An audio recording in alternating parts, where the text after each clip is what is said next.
This year, 2026, we are celebrating Swamiji's 100th birth anniversary.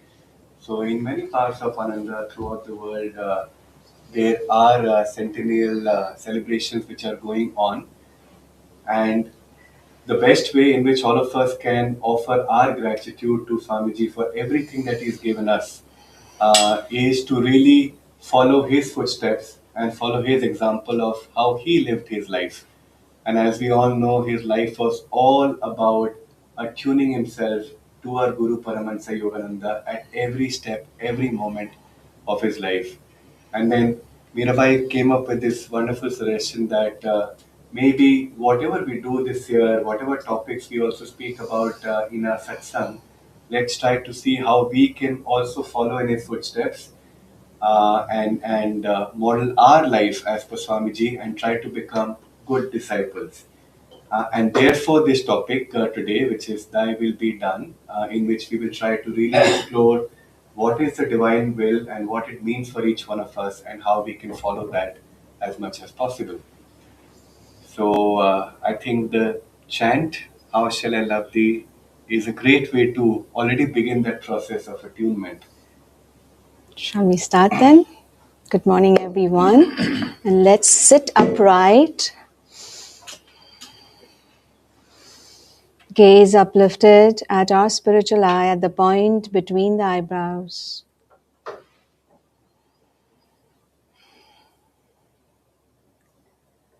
And let's pray together. Heavenly Father, Divine Mother, Friend, beloved God, Great Masters, Jesus Christ, Babaji Krishna, Lahari Mahashai, Swami Shri Yukteswar, Beloved Guru, Paramhans Yogananda, Saints of all religions, humbly we bow at thy feet.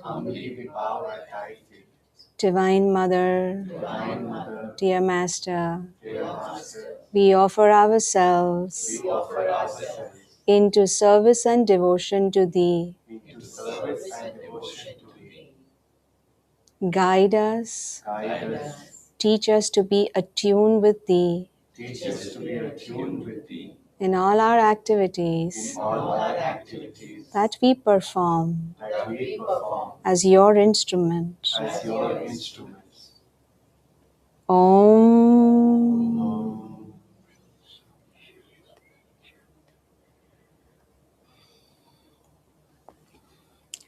We'll take this chant into our brief meditation.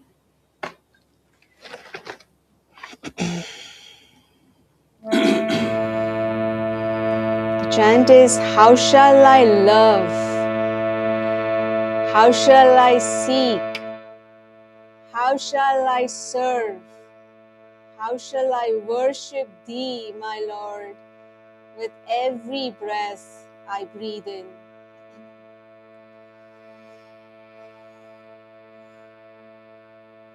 How shall I love thee, Lord, my God, with every breath I breathe? How shall I love thee, Lord, my God, with every breath I breathe? Just as the fire may burn a forest, burn to the root my desires. Just as the fire may burn a whole forest, burn to the root my desires. How shall I seek thee, Lord my God, with every breath I breathe? How shall I seek thee, Lord my God, with every breath I breathe? Just as the fire may burn a forest, burn to the roots my desires. Just as the fire may burn a forest, burn to the root my desires. How shall I serve thee, Lord my God, with every breath I breathe? How shall I serve thee, Lord my God, with every breath I breathe? Just as the fire may burn over forest, burn to the root my desires. Just as the fire may burn over forest, burn to the root my desires. How shall I worship thee, Lord my God, with every breath I breathe? How shall I worship thee, Lord my God, with every breath I breathe? Just as the fire may burn over forest, burn to the root my desires. Just as the fire may burn over forest, burn to the root my desires. How shall I love thee, Lord my God, with every breath I breathe? How shall I love thee, Lord my God, with every breath I breathe? Just as the fire may burn over forest, burn to the root my desires. Just as the fire may burn over forest, burn to the root my desires. How shall I seek thee, Lord my God, with every breath I breathe? How shall I seek thee, Lord my God, with every breath I breathe? Just as the fire may burn over forest, burn to the roots my desire. Just as the fire may burn over forest, burn to the roots my desire. How shall I seek thee, Lord my God, with every breath I breathe? How shall I serve thee, Lord my God, with every breath I breathe? Just as the fire may burn over forest, burn to the roots my desires. Just as the fire may burn over forest, burn to the roots my desires. How shall I worship thee, Lord my God, with every breath I breathe? How shall I worship thee, Lord my God, with every breath I breathe? Just as the fire may burn over forest, burn to the roots my desires. Just as the fire may burn over forest, burn to the root my desires.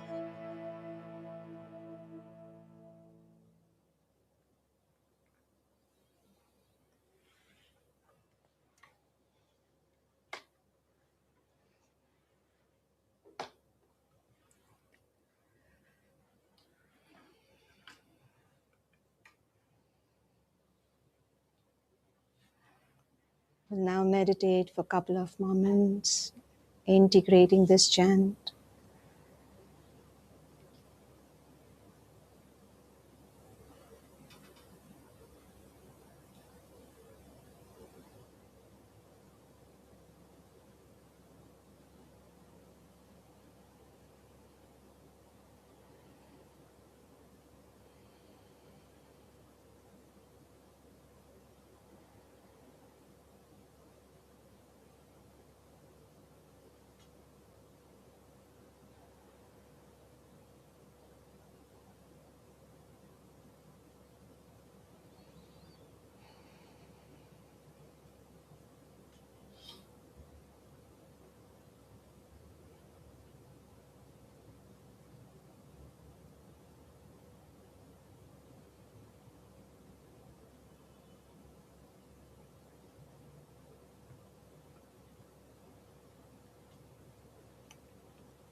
us all now do the affirmation on willpower.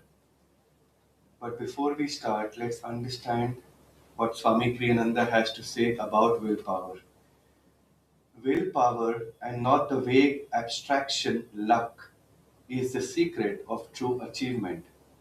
Willpower on subtle energy levels generates what only looks like luck by magnetically attracting to us opportunities. Our will is strengthened by removing from our minds the no saying tendency, the obstructions of doubts, of laziness, and of fear. Yes, even the fear of success. Willpower is developed by persevering to the conclusion of whatever one attempts. One should start first with little undertakings, then proceed to bigger ones. Infinite willpower comes from harnessing the little human will to God's infinite, all powerful consciousness. So please repeat after me loudly at first. Close your eyes, keep your back upright. My will is to do that which is right to do. My will is to do that which is right to do. Part all you mountains that stand in my way. Part all you mountains that stand in my way. Nothing can stop my progress. Nothing can stop my progress. Loudly again. My will is to do that which is right to do. My will is to do that which is right to do. Part all you mountains that stand in my way. Part all you mountains that stand in my way. Nothing can stop my progress. Nothing can stop my progress. In a normal voice now. My will is to do that which is right to do. My will is to do that which is right to do. Part all you mountains that stand in my way. Part all you mountains that stand in my way. Nothing can stop my progress. Nothing can stop my progress. A bit softer now. My will is to do that which is right to do. My will is to do that which is right to do. Part all you mountains that stand in my way. Part all you mountains that stand in my way. Nothing can stop my progress. Nothing can stop my progress. In a whisper now. My will is to do that which is right to do. My will is to do that which is right to do. Part all you mountains that stand in my way. Part all you mountains that stand in my way. Nothing can stop my progress. Nothing can stop my progress. Now gazing deeply at the spiritual eye, awakening the superconscious will within us. Let's visualize this whole affirmation come alive, where we plant this affirmation firmly in our entire consciousness. Mentally only, silently now. My will is to do that which is right to do. Part all ye mountains that stand in my way. Nothing can stop my progress. My will is to do that which is right to do. Part all ye mountains that stand in my way. Nothing can stop my progress. Let's close with this prayer. O infinite power, I will use my will, but guide thou my will in everything I do, that it reflect thy will.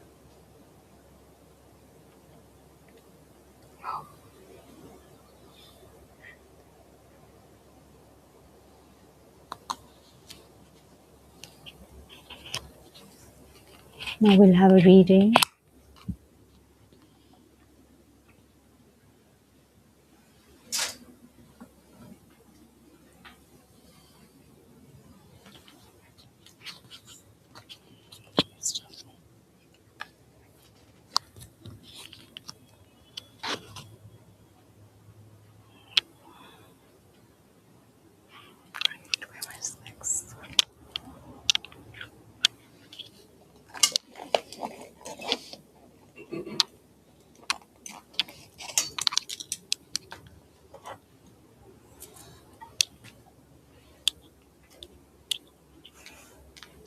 Good morning. And Jai Guru, everyone. Today, since we are going with the topic of Thy Will Be Done, Thy Will Be Done is a devotional song composed by Swami Kriyananda for his oratorio, Christ Lives, expressing surrender and divine love with lyrics focusing on accepting God's will, offering one's life as a beacon, and viewing life, death, and experiences as divine veils. Lyrics of Thy Will Be Done, Thy will, Thy will, Thy will be done. All that I am is Thine, all that I am. Nothing of man endures wonder or scorn. Birth, life, and death are one. Veils of Thy love. Thy will, Thy will, Thy will alone. All that I have, I've done is Thine, and all that I've done. Jai Guru.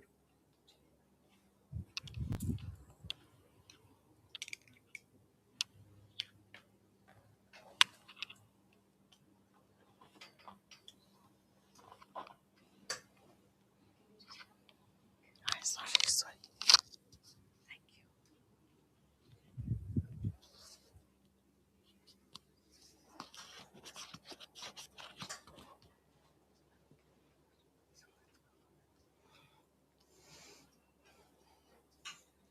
Good morning, everyone.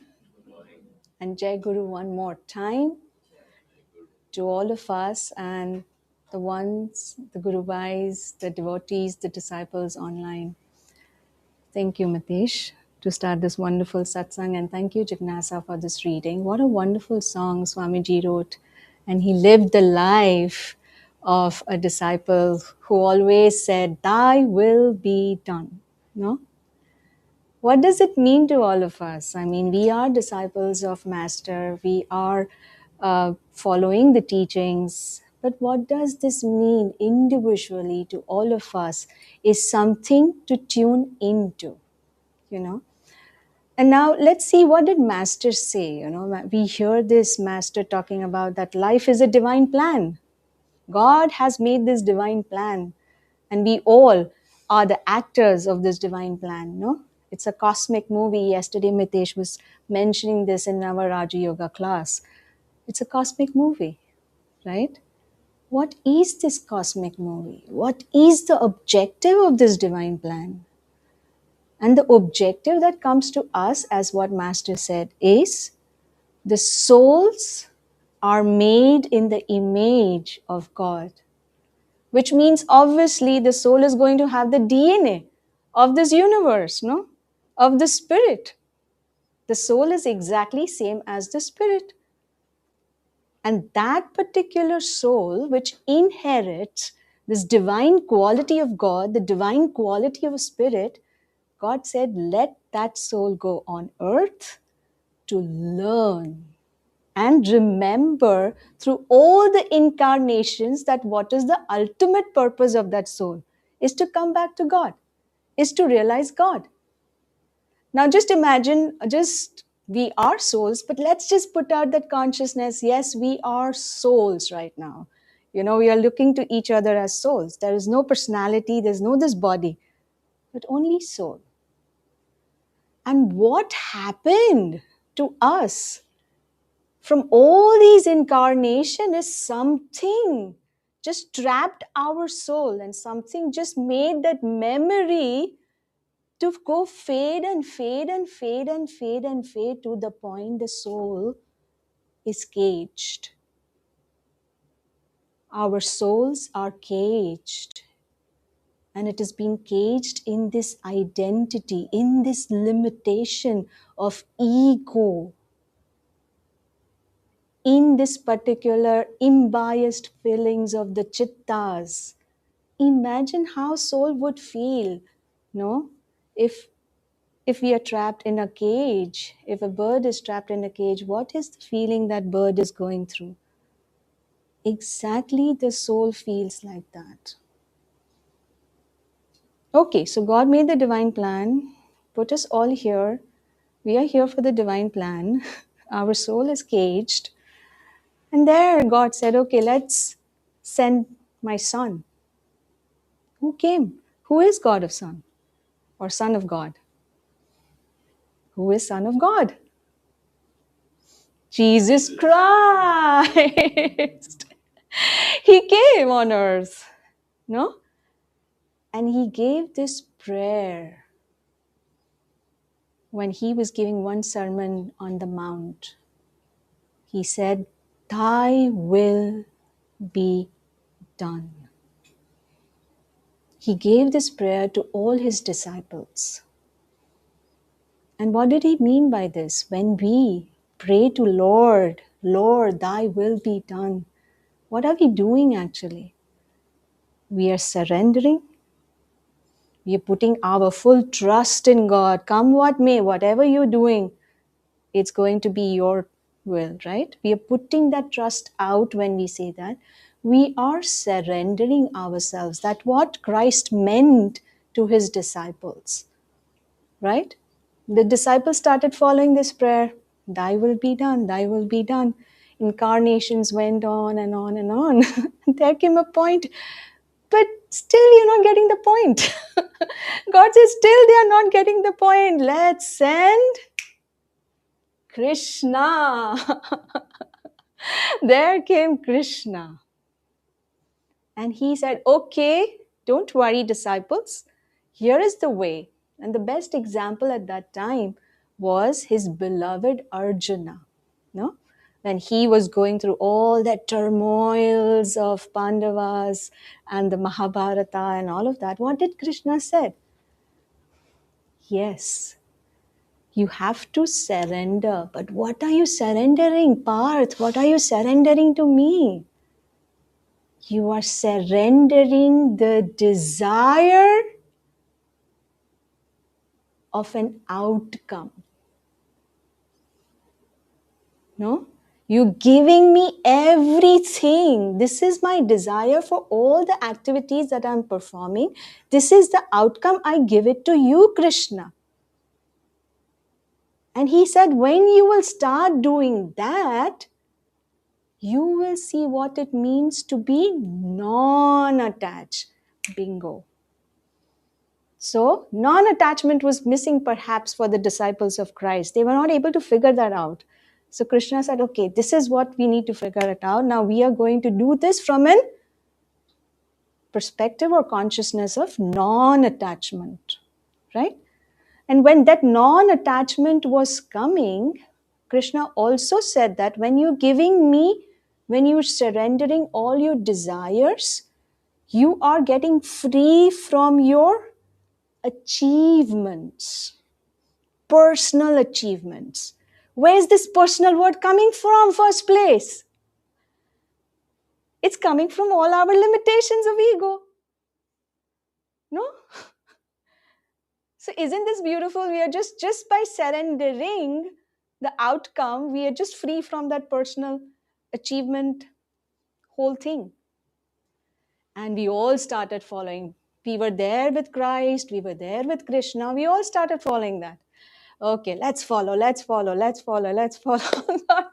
Something is still missing. My children are not getting the point. Some are getting liberated, but there are so many of them are still not liberated. Then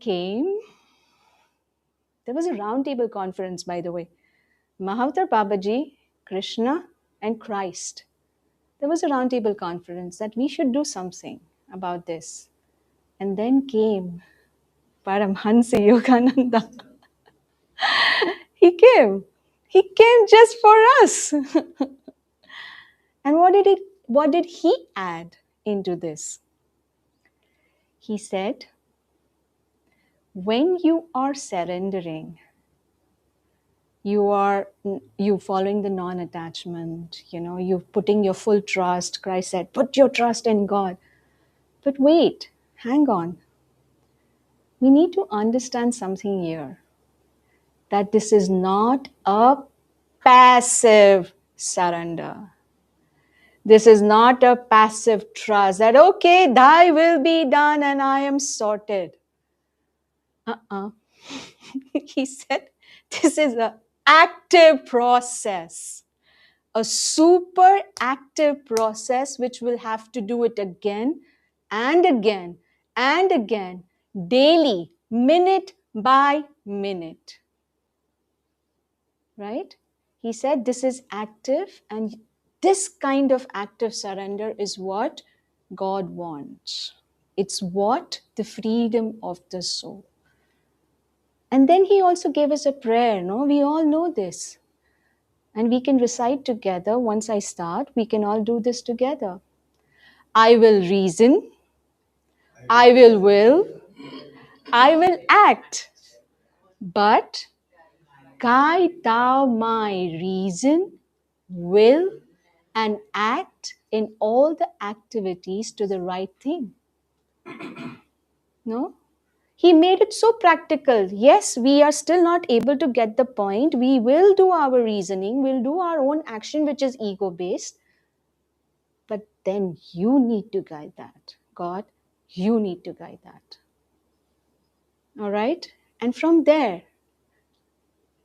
who came?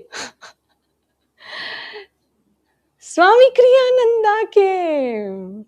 You know, Swami Kriyananda, he got the baton.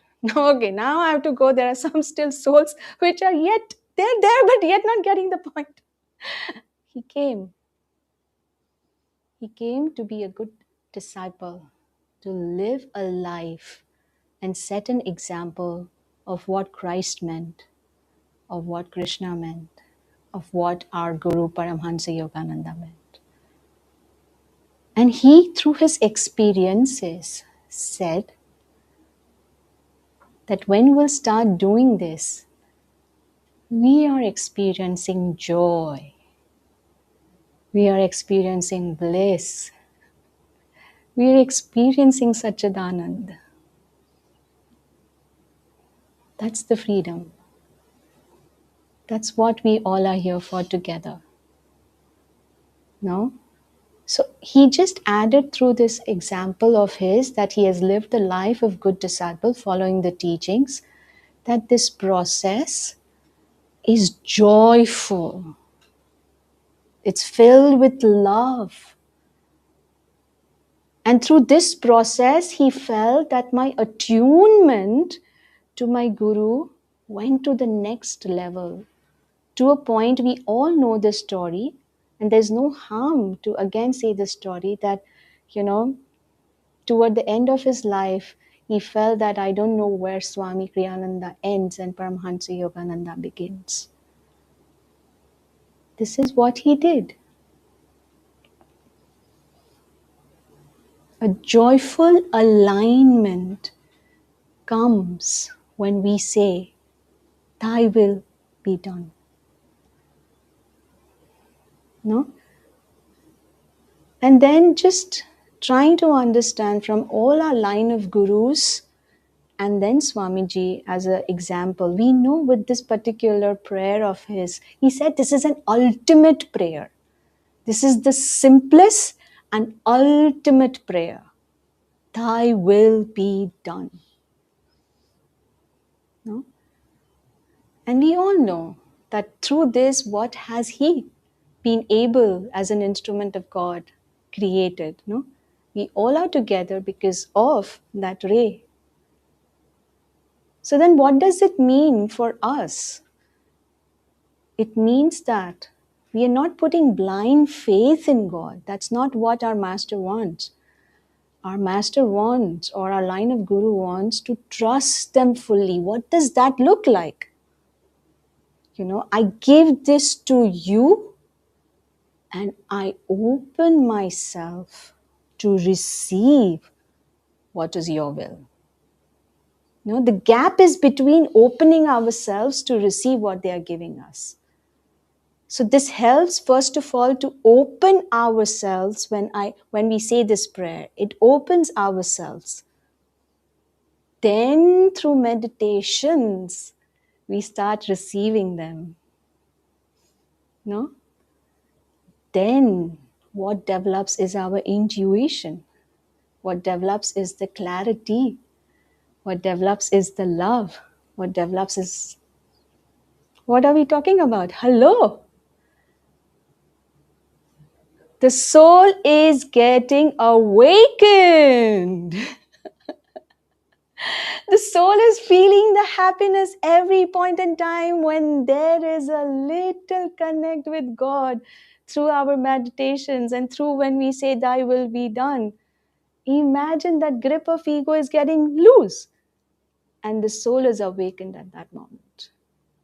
Now, in an entire day, if we start tuning into the qualities of the soul and start performing our acts from the qualities of the soul, kindness, compassion, love, consideration, no, that ego is one day going to go as the grace of God is going to flow now. No? And then perhaps with Master's grace, maybe this incarnation or next incarnation, we all will be free. That's what we are trying to do. Thy will be done in this incarnation or whenever you feel ready. I mean, you think we are ready. Thy will be done. But till then, it's an active process, very active process.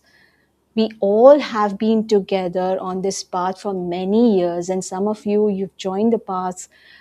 We all, I mean, I can say from all of us on behalf that it's an active process. So, constantly putting trust in what we are doing, that God is going to take care of this, putting our faith, surrendering to the divine will, opening ourselves to divine will. What are we becoming when we are doing all of these things? The soul is getting free,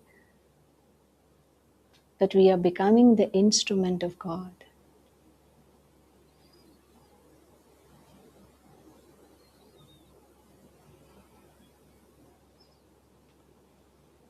We just have to awaken in that power, that we are children of God.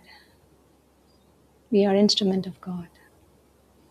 And we are here to free the soul from all the limitations. And for that,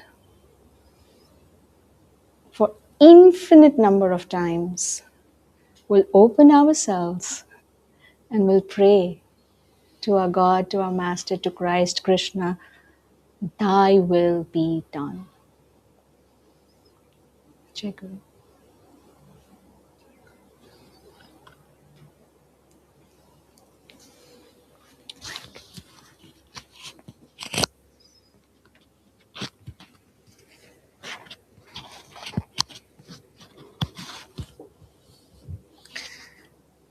Thank you so much, Mirabai, for laying down the whole process of how we can awaken our soul and also for sharing some beautiful stories.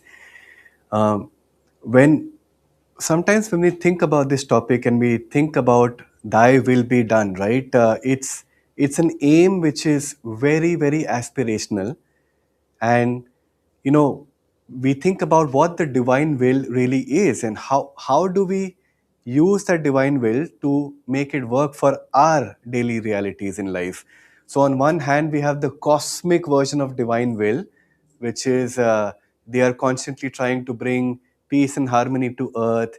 They are working through the yugas, making sure that all the people on earth and the universe eventually goes from Kalyug, Dwapar Yug, Treta Yug to Satyug. In fact, Master said that Babaji and Christ are sending waves of redemption to all of us for the salvation of this entire age. And the divine will really, as Mirabai also said, is for humanity eventually to all become free and become one in God. Now, how do I reconcile that lofty notion of divine will versus the problem which I am facing on a day-to-day basis? One classic example, मेरी maid एक हफ्ते के लिए छुट्टी पे गई है. I don't know what to do. And in this situation, how do I invoke that divine presence to make something happen? Or if I have targets to meet at work and two people in my team are not feeling well because they have been breathing the polluted air of Mumbai with AQI of more than 200. Now, my mate deserves her chutti. I can't do anything about it. The two people in my team who are sick, I can't expect them to come and help me achieve the numbers for the team. In that situation, what is it that I'm expected to do? Well, step number one, we have to completely accept the situation for what it is. And the moment you do that, there is a bit of relaxation that comes in. There is a bit of calm, trust, and surrender that comes in, that this situation has come to me. There is nothing I can do about it. It is beyond my control. Now, what do I do to take care of the situation? And in that moment, nothing changes outwardly, but what has changed significantly is our inner attitude. Outwardly, I may still have to work much longer hours because two people in my team are not there. I may also have to, maybe for 1 week, cook for my entire family. Nothing has changed. What has changed is that tremendous amount of power and will which I am now receiving from the grace of our God or gurus to be able to do those things. And in that process, in the doing of those things that we must do, we have now suddenly become free. And this is exactly how we reconcile that divine will in the most mundane aspects of our life. Because if the divine will is really about God wanting us to become free, have we not just demonstrated that in the most mundane aspect of our life? How can we become free? And that's how we become channels, and that's how we become instruments in manifesting the divine will to play itself out on earth. Now, quite often I ponder about how much free will do we really have? And this image that comes to my mind, and I think even Naya Swami Jyotish ji has spoken about this. When I think about life as a whole, it seems to me like this flow of river which is constantly moving in a particular direction with the tide. And we know that that river will ultimately go and merge with the ocean. So there is a certain flow which is anyways there that life brings to us. What are we trying to do constantly? Most of the time, we are trying to swim against the tide. Why should I be going in this direction? I don't have faith or trust in the divine plan. Many people who came before coming to the path would not have that level of faith to understand that wherever life is taking me, maybe there is a divine plan to it, and maybe that is what is best for me. So rather than cooperating with that flow, many people try to swim against that. Now, can you imagine how futile and how much of a struggle and how much of an energy drain there is when you are constantly trying to swim against the tide? Because no matter what you do and how much you swim and how much free will you use and you muster up enough courage and strength and you're able to do, but you will never be able to go against the tide. And when we distance ourselves from the whole picture, we withdraw and we see it's all so simple, isn't it? We have to have faith that the river is ultimately going to merge with the ocean. All of us are going to become free in God. So rather than using a free will to go against that plan, we should simply use that free will to cooperate with that process harmoniously. Now, that does not mean that we are not using our will, because even when you're swimming with the tide, you have to use your strength. If there are any obstacles that come in the way, you either have to deal with the obstacles so that your flow of life towards the ocean is not impeded, or you will have to step away from the obstacle. You may have to move left or right, use your energy and free will. That is exactly how this whole life needs to be lived, and it all becomes very, very simple when we think about it in this way. Now, it's also important to understand all our life, many of us have had that privilege to be able to use our free will. And honestly, with the use of a free will, how much have we really progressed? I mean, it's safe to say that all of us have had some kind of suffering in life or the other, which is why we are all here. It's absolutely okay to accept that and acknowledge that, because through the blessing of that suffering, which has come from the use of a free will, we are all here in the shelter of our Guru. And this also reminds me, the futility of free will also reminds me of a wonderful story which was given by Yogananda ji. I'm sure all of you would have heard of it, but it's just too good not to take you all through it again. So, this is a story of a yogi, a soul who is perfectly devoted to God. And the yogi comes to earth, he has a wonderful life, but he's suffering from indigestion. So, towards the end of his life, he suffers and he dies because of indigestion. So, the Lord comes to the yogi and says, okay, you've called me. What do you want? The yogi says, I had a wonderful life, so I want uh, to be a yogi. I want to be devoted to you, but in my second incarnation, I also want good health. So Lord says, okay, are you sure this is what you want? Yes, says Lord, I know this is what I want. Second incarnation, good yogi, devoted to master. He is healthy, but he has no money. And his entire life goes in trying to feed himself, but he has no money. He's got good health, but he's starving. And the end of second incarnation, he dies due to starving. So the Lord comes at the end of his second incarnation and says, what now? And the devotee says, you know, I still want to be devoted to you as God. I want good health, but what's the point of a good health without money? So I want good health and I want to also be wealthy. Are you sure you've covered it all? Yes, my Lord. I know this is what I want. So he comes back in the fourth incarnation, I think. Maybe I've lost count. Now he is devoted to God. He's got good health. He's got money, but he is completely lonely. What's the point of having good health and money when you have no companionship? And he is so bored and he doesn't know whom to share that joy with. So, towards the end of his life, he dies because of loneliness. And the Lord comes, what now? What do you want? Lord, I have figured it all out. Okay? I want health, I want wealth, and I want a wife with whom I can spend my life. Have you covered it all? Yes, yes. I know I'm using my wisdom. This time I've got it right. Okay, Tathastu. Fifth incarnation, he has all of these things and he has a wife who nags the life out of him. And at the end of his life, he dies due to super nagging by his wife. And the Lord comes again, what now?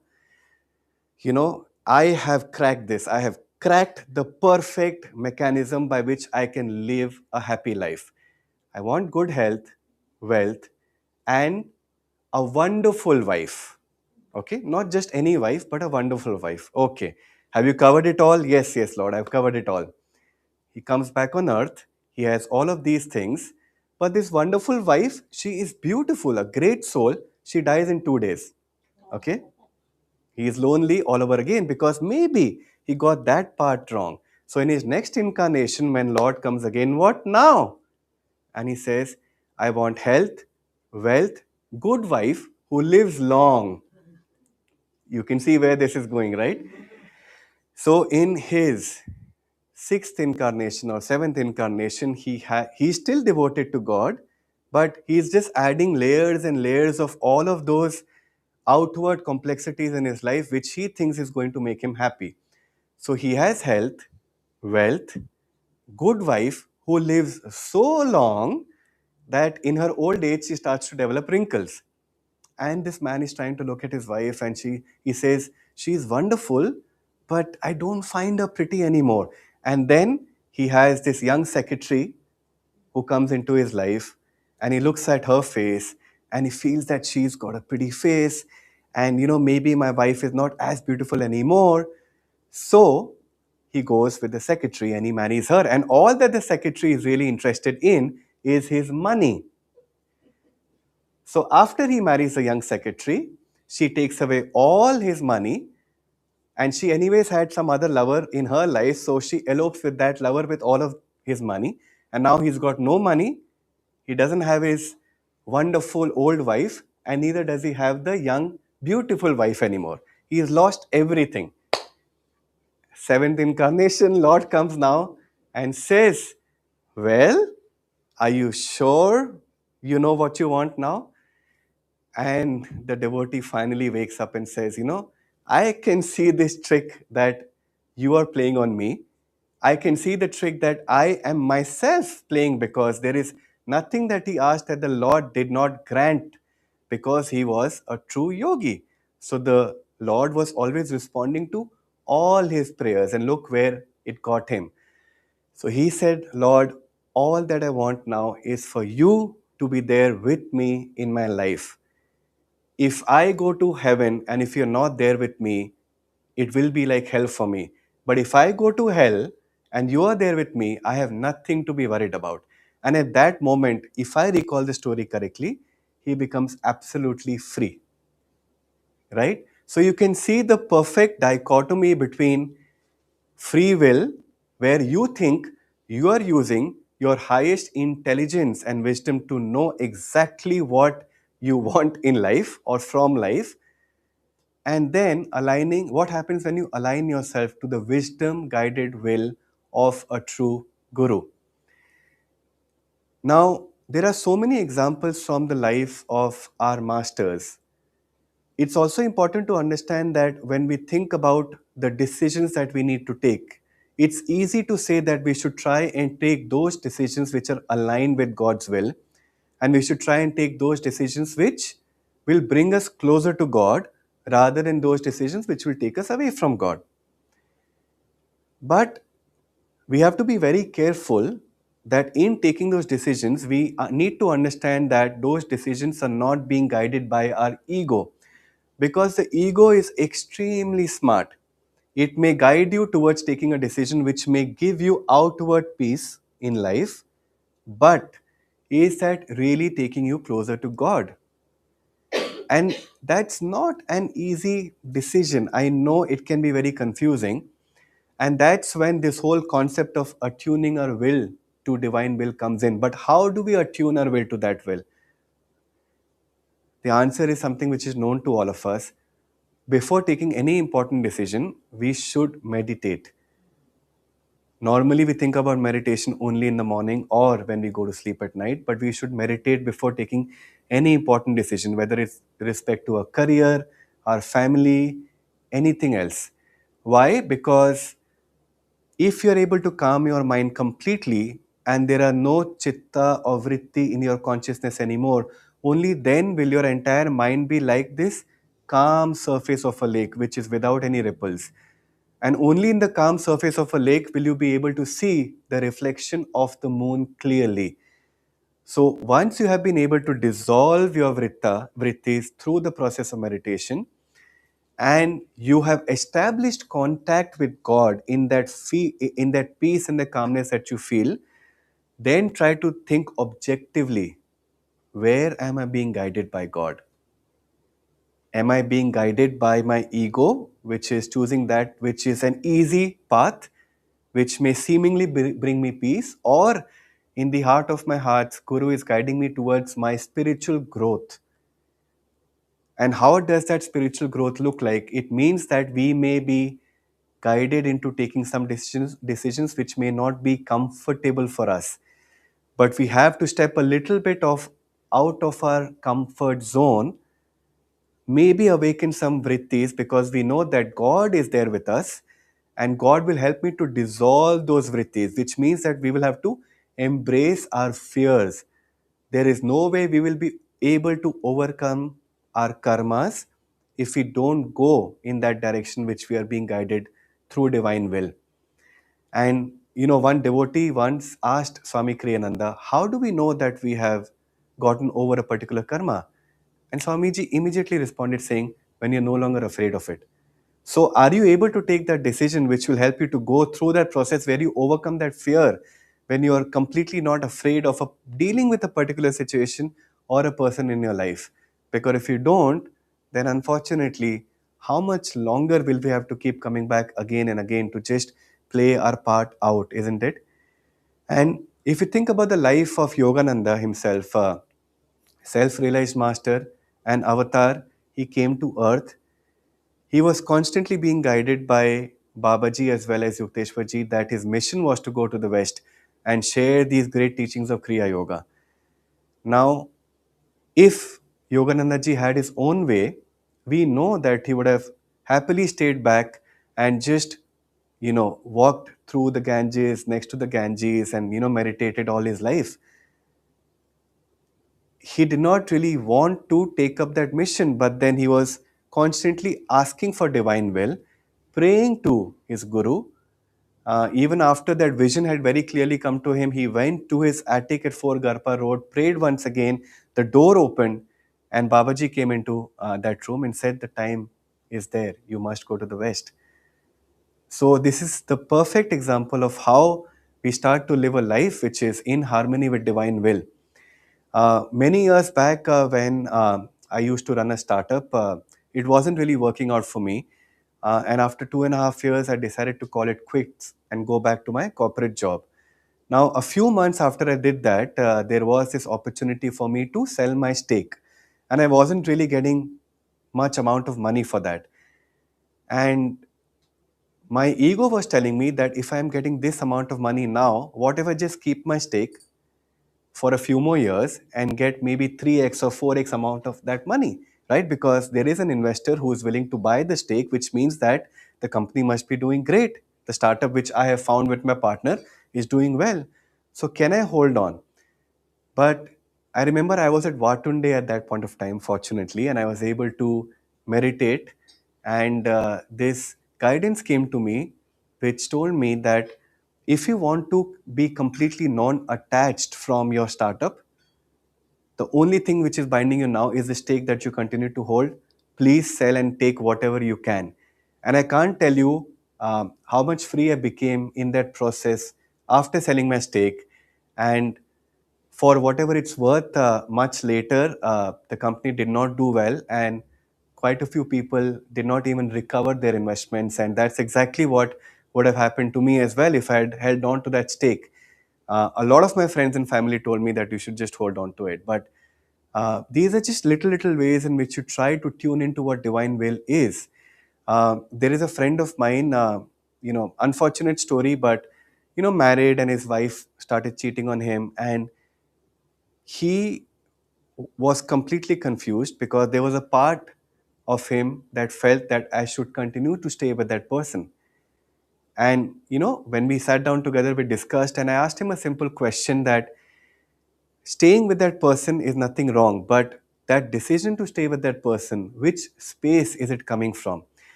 Is it coming from a space of absolute love and forgiveness? And if yes, then by all means you should.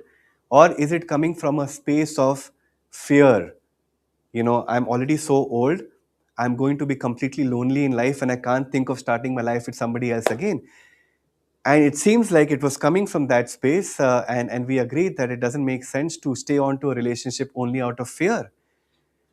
And then, of course, he decided to separate, very happy in life now. But uh, I'm just trying to give these examples to demonstrate that whenever we choose a decision which is coming from that inward sense of communion with God, when there are no vrittis, we are always being guided in the right direction. And of course, having a guru in your life definitely makes a big difference. There's no doubt about it.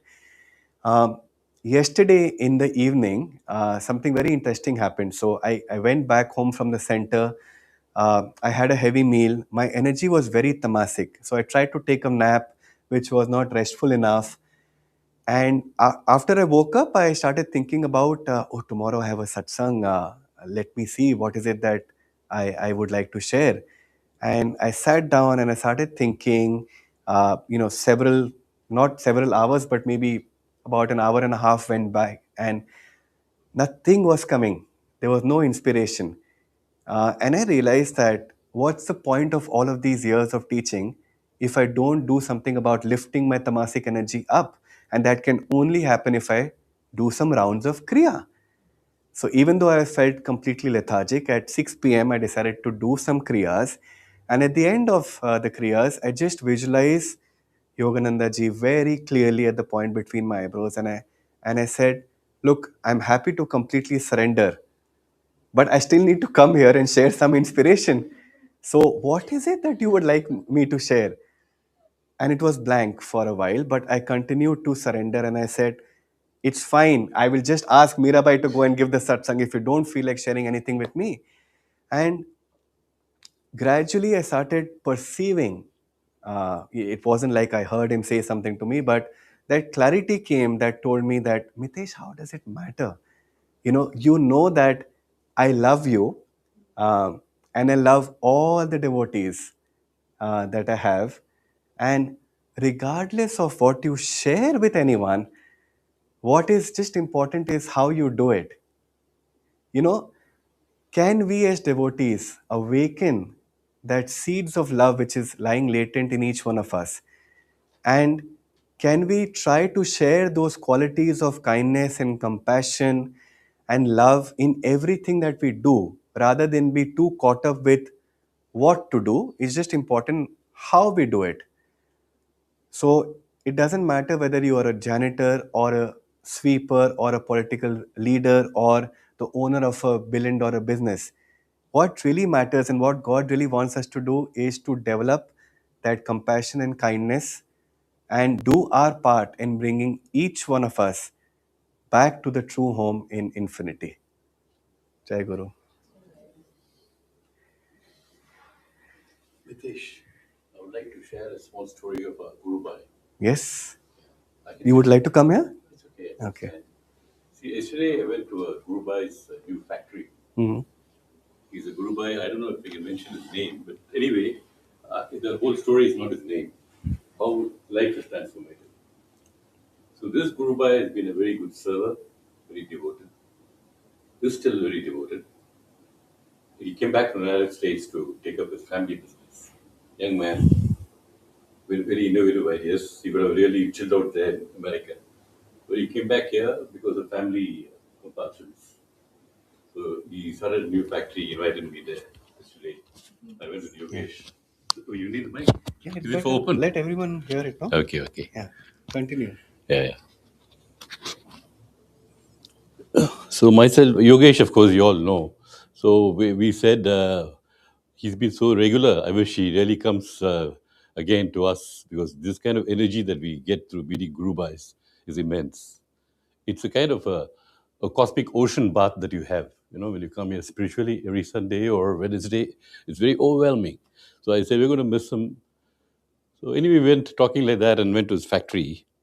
When we went to his factory, you know what we saw? Yukteswar's photo there.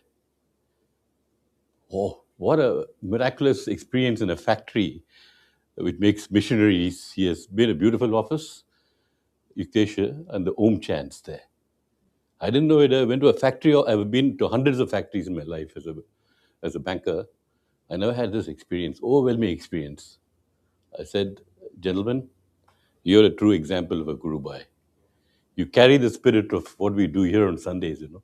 This is exactly what we should all learn, which I have learned to be immensely grateful to the masters.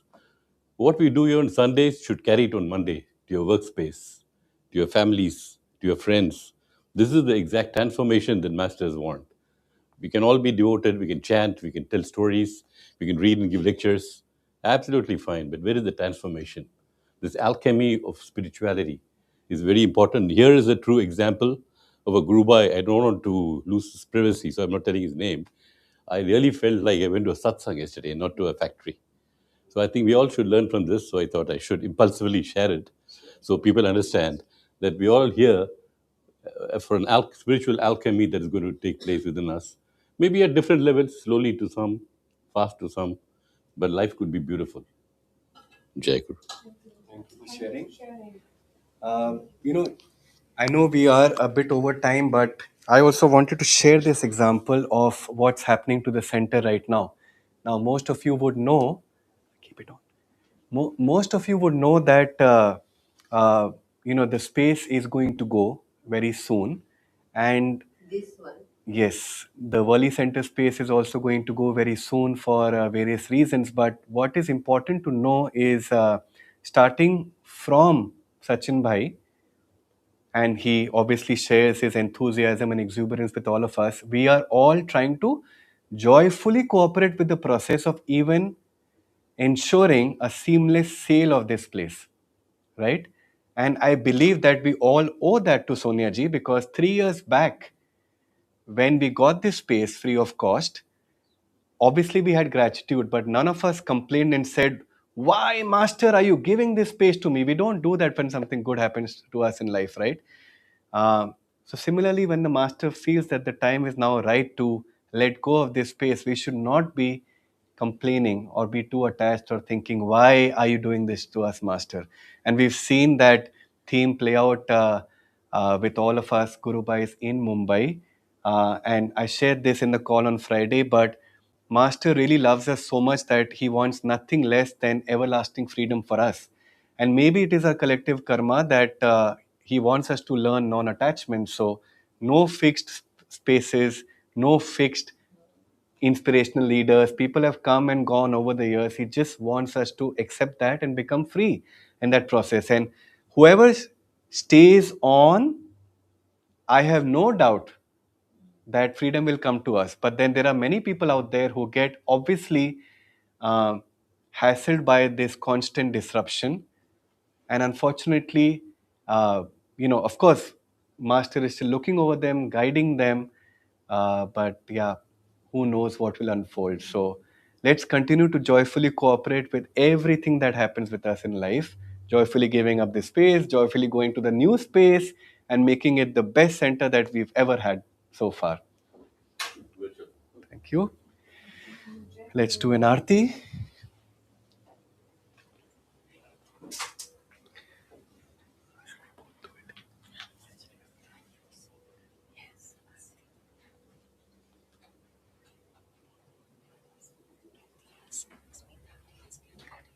Both. Both. Okay. Just hold.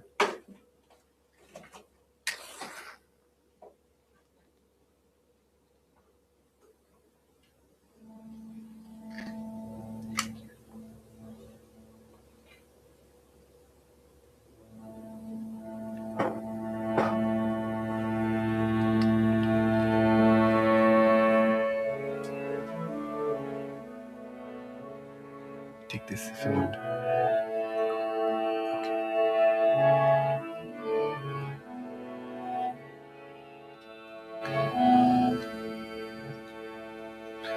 Shri Guru Deva Om. Shri Guru Deva Om.